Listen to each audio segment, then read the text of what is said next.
I'm going to pitch 3 video game genres to you, and I want you to tell me which ones sound exciting. An RPG, a game where you level up a character. A first-person shooter, a game where you shoot people.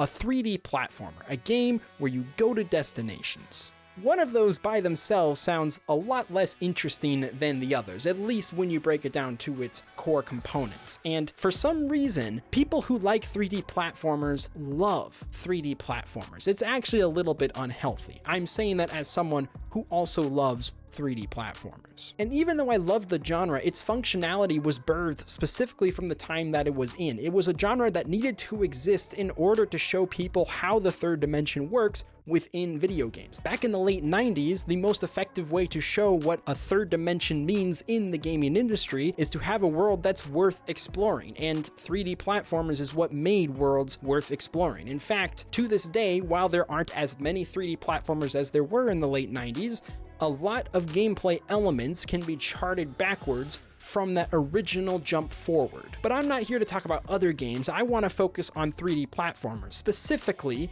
where they all started, or arguably where they got good. So I would like to explain what the 4 founding fathers of 3D platformers are, and how they all created their own subgenres of 3D platforming moving forward to influence the entire scope of what it means to be a 3D platformer. The first founding father is also the most obvious on the list. We're talking about none other than Super Mario 64, released in 1996 for, you guessed it, the Nintendo 64. You guys know this game. I don't need to pretend. You already know. It's probably an impossible task to talk about Super Mario 64 without reiterating what's already been said many times over, because we all know this is pretty undebatably the most influential 3D platformer of all time. While it's not technically the first 3D platformer to have ever existed, pretty much every game in the genre has taken inspiration from this game, not necessarily Jumping Flash or whatever the other like 3D platformer games are. This game is a bit of an anomaly because it really has no business holding up as well as it does for being a generational spearhead. Frankly, one of the hardest things to actually return to with Mario 64 is using the N64 controller. It's the big reason some things in that game actually feel as clunky as they can, but that's more of a critique towards the system itself and less so the game. The fact that the game runs as well as it does on a modern controller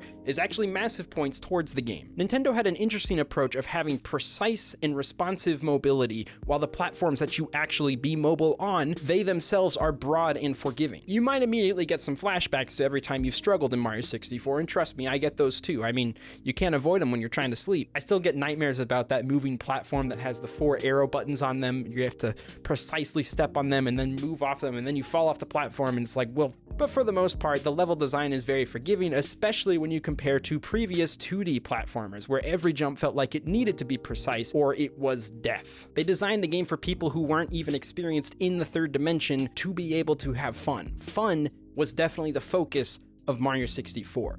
This creates a little bit of a subgenre. Even though many games moving forward will inspire themselves from Super Mario 64, not all of them will fit themselves into what I'm calling the toy box subgenre. The idea with a toy box platformer is that it doesn't matter what shape and form the actual platforms take. What matters is that they're there so that you can jump on them and have fun. It doesn't matter if the world forms in shapes of triangles, circles, boxes, random discs, cylinders. Anything is fair game as long as the movement feels good. And that's what Super Mario 64 did super well. The point is that they splashed a toy box on the ground and said, make your own game, have your own fun. You use your imagination, and it's fine. Some other games that would fall into this toy box subgenre would be games like Super Mario Galaxy, Super Mario Odyssey. I would argue that Psychonauts is also a toy box 3D platformer. Donkey Kong Bonanza hasn't come out as of recording, but from the footage, it looks like it is also a toy box 3D platformer. There are plenty of games besides Super Mario 64 that would fit themselves into this toy box idea. Definitely not all of them, but even with that aside, we can't deny all of the other elements that 3D platformers have taken from Super Mario 64. Gracefully taken. I'm not full of spite. I'm not starting a war for innovating off of a game that worked. That's how good games work.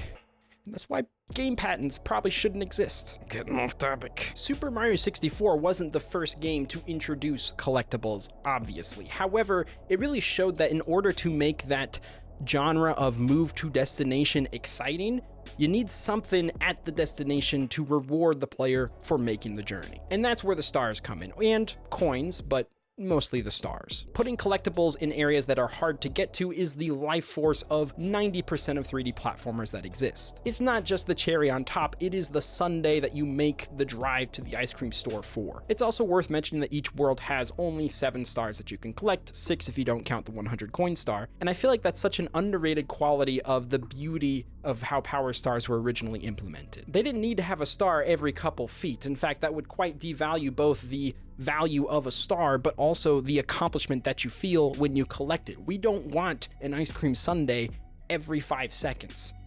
We want it every 5 minutes. I don't even remember the last time I've had an ice cream sundae, to be honest. I should fix that. The star system just feels so meticulously placed and either purposefully or accidentally brilliant for having the perfect ratio of challenge with satisfaction met for completing the challenge. That's something you're not going to see in every 3D platformer moving forward, but you are generally going to see collectibles. Speaking of platformers moving forward, we're going to go talk about some. We'll definitely get back to Super Mario 64 periodically to talk about more of its inspirations and the way games have rooted into it, but the next game I want to talk about has zero influence from Mario 64. The next founding father we're talking about is Crash Bandicoot, developed by Naughty Dog, released on the PlayStation in 1996, just a couple months after Super Mario 64. It's a bit of a disadvantage to be a 3D platformer in not having an adequate amount of time to really soak in what worked about Super Mario 64 to implement into your own game. Despite that rare disadvantage that no other 3D platformer since has had, Crash Bandicoot really manages to carve out its own subgenre through its limitations. Some of you might negatively critique me for even calling Crash Bandicoot a 3D platformer, at least in the context of the founding fathers of the whole genre, but really Crash Bandicoot has influenced a lot more of 3D platformers than I think people realize. Through the limitations of being released the same year of Super Mario 64 and the limitation of not having a joystick for their 3D platformer,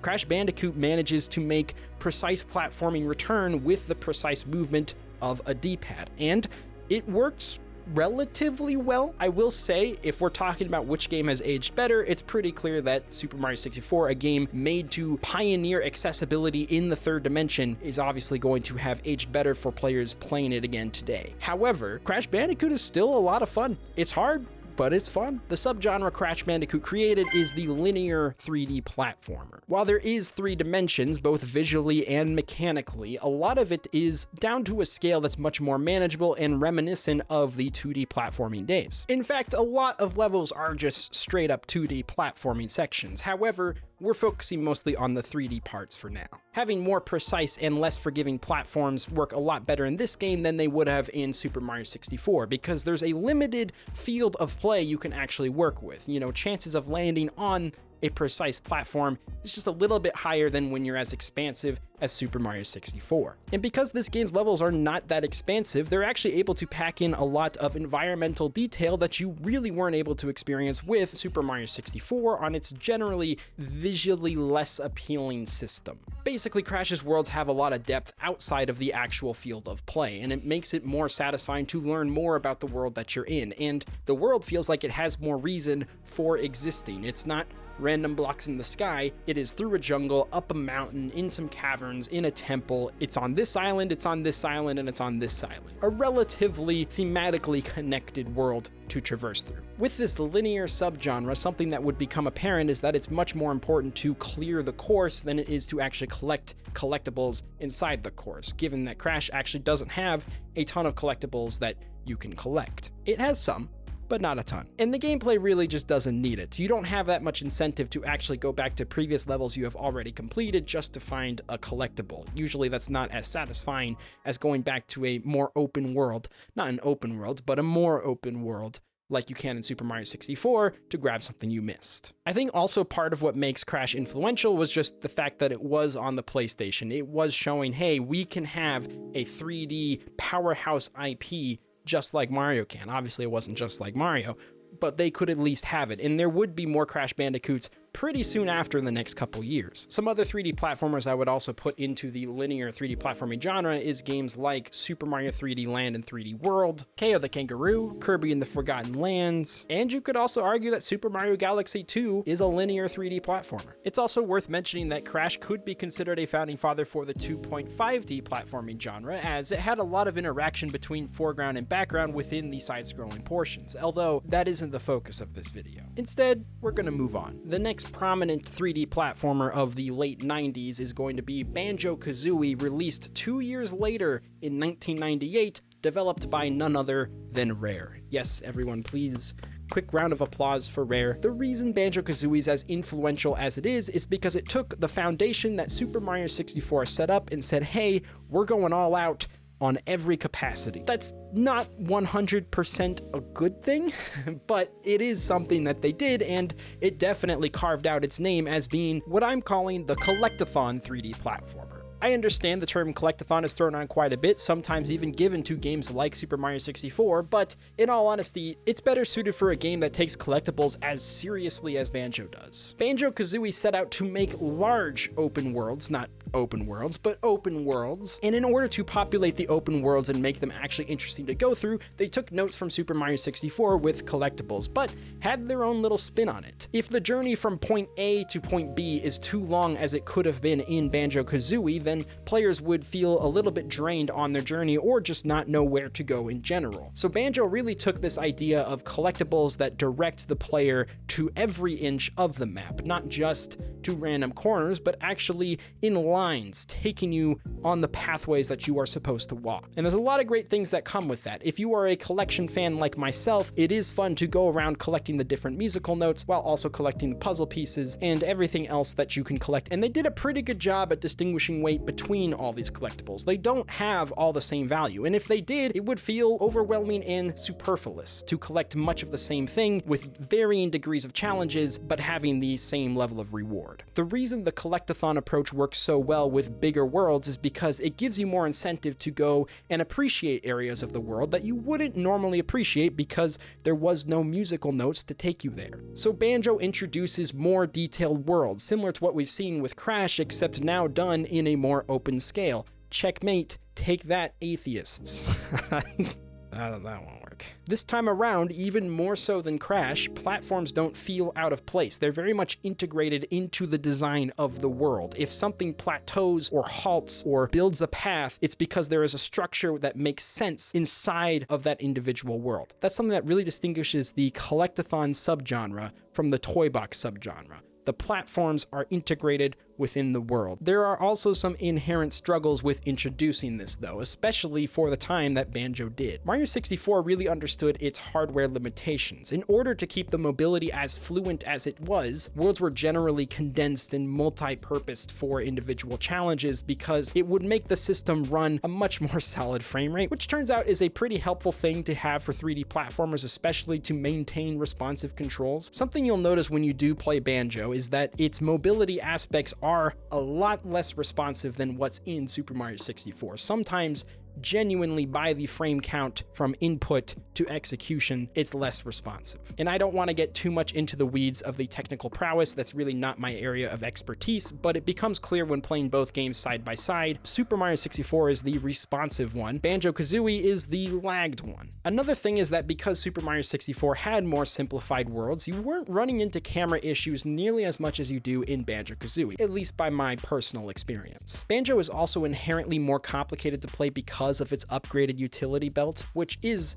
granted really cool that you can fart out eggs and shoot them in front of you and fly and high jump and torpedo dive, all that stuff that's fun, but definitely in execution, a lot to wrap your head around in terms of your normal processes during other 3D platformers. Basically, a pumpkin down the garbage disposal. You can make it fit, push hard enough, you'll get that pumpkin through the garbage disposal, but it takes some time. That's a little hyperbolic, but basically it's not like Mario 64's hyperfixation on just the bare essentials to maneuver around the world, something that inherently makes Mario 64 more accessible as years go on than the likes of Banjo-Kazooie. But I love Banjo-Kazooie, I honestly do. I am more of a fan of the collectathon style than I am of the toy box style. Games that would would follow the Collectathon Pursuit were actually primarily on the N64 and primarily also developed by Rare. We had Donkey Kong 64, Banjo-Tooie, Conker's Bad Fur Day, and then on future systems we would have Jak and Daxter, arguably Super Mario Sunshine, although that could be debated, Ratchet and Clank if you count that as a 3D platformer, although that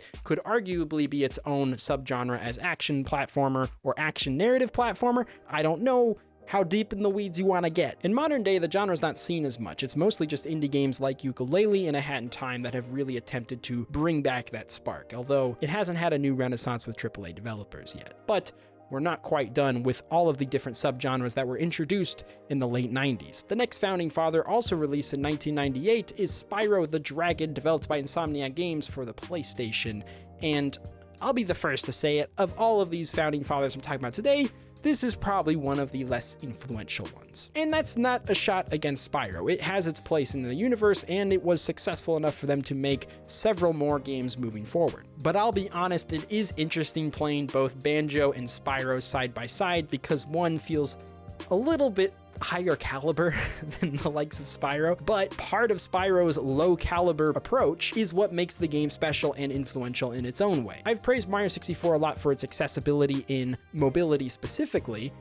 That's a bit of a tongue twister, but Spyro really is the accessible games just in terms of difficulty. It's very easy to get into Spyro because the game itself is very easy. To be fair, I haven't finished it. Maybe some of the later levels would make me eat my pants, but I get the gist. This is a 3D platformer that even kids can enjoy and feel like they're at the top of the world because they beat certain levels. And I think there's a place for that. What I like to call this subgenre of 3D platforming is the slabtastic 3D platformers, which might sound kind of confusing and not very descriptive. Please allow me to elaborate. I say slabtastic because the world itself is pretty much made entirely of slabs. It's a lot of wide spaces without much ramps or moving parts. In fact, you'd be hard-pressed to find almost any moving platforms in this game. I'm sure they exist somewhere, right? There are gaps where you can fall to your death, especially in later worlds, but with the gliding ability and just how massive the platforms are, it's a very, very forgiving 3D platformer, something that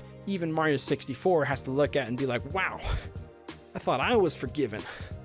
Holy mackerel. I think there's also something to be said about extracurricular movement from the ground level, that being gliding. The fact that you can glide from frame one is something that has influenced other 3D platformers in terms of just finding new ways for you to traverse through the world. You're not just jumping anymore, you are gliding down. Yes, Banjo also did this pretty well, but they both came out in the same year, and one has that stuff pretty much on lock and key, not on situational paths that you can find like in Banjo. You fly from the get-go, and it's a fun, essential part of the game. And other 3D platformers would introduce similar movement enhancements from the get-go as well to make games just generally more interesting. Where Spyro definitely falls a little bit in terms of my personal preferences, there's just not much value to the actual gems that you're collecting. They do unlock progression moving forward, and there are things you can find to increase your number of lives, and collecting the dragons is fun but not incredibly rewarding. It's usually just for tutorials, and who doesn't like a game full of tutorials at every step of the way?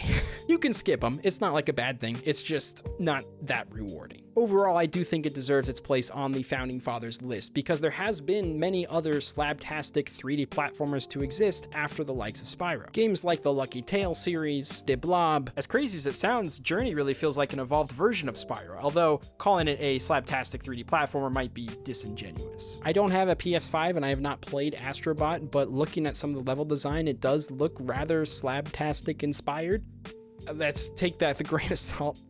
Never met the bot. Something that all four of these founding fathers have in common is that they all star a protagonist that is pretty charming both in character design and general personality. While charming characters was by no means invented by the 3D platforming genre, the founding fathers like Mario, Crash, Banjo, and Spyro really sets the identity of the genre. You can't think of 3D platformers without thinking of the late 90s founding fathers, and that's what makes them so impactful. Something that speaks to their impact is that we are here talking about them today, and you know who all of these characters are, and yet there were so many 3D platformers released in this time that I haven't even talked about yet. Here are some of the other 3D platformers released in the late 90s. We had Jumping Flash, released in 1995, Bubsy 3D, released in 1996, Croc Legend of the Gobbies, released in 1997, Gex Enter the Gecko, released in 1998, Glover, released in 1998, Donkey Kong 64, released in 1999, Rayman 2, also released in 1999, Pac-Man World, also released in 1999, Earthworm Jim 3D, also released in 1999. That's all before we hit the year 2000. The 3D platforming genre was at an all-time stocks high, and I think it's because so many of the 2D games released before were side-scrolling platformers, and it just made sense that that's the direction we should go with 3D, right? That can't go wrong, right? We can't go wrong with 3D platformers, right? The truth is, the 3D platforming genre kind of disappeared in the late 2000s. It's as if there was one game that came by that did everything so wrong that it killed off the whole genre as we know it. At least, that's how the fable goes. The fable goes that there is a John Wilkes Booth. Is that too soon to talk about? Legend also has it that this John Wilkes Booth also has a new game coming out for the Nintendo Switch 2 pretty soon, and it is once again a 3D platformer. Have you guessed it? Does the name Donkey Kong 64 ring any bells of terror? But we're going to talk about that game in part 2. Thank you so much for watching. Make sure you subscribe if you don't want to miss me talking about Donkey Kong 64, as well as the legend of John Wilkes Booth, which is also Donkey Kong, apparently. That's what we're exploring. But you should subscribe so you don't miss it, and if you'd like to support me further, you can join my members-only channel. I actually have some bonus content available on there, specifically on 3D platformers. Make sure you don't miss it if it's something that you don't want to miss. Also, my Discord is public now. You should check that out. I forget to ever talk about it, but that's something you should do. Thank you so much for watching, and I'll see y'all in the next one. Take care. So long.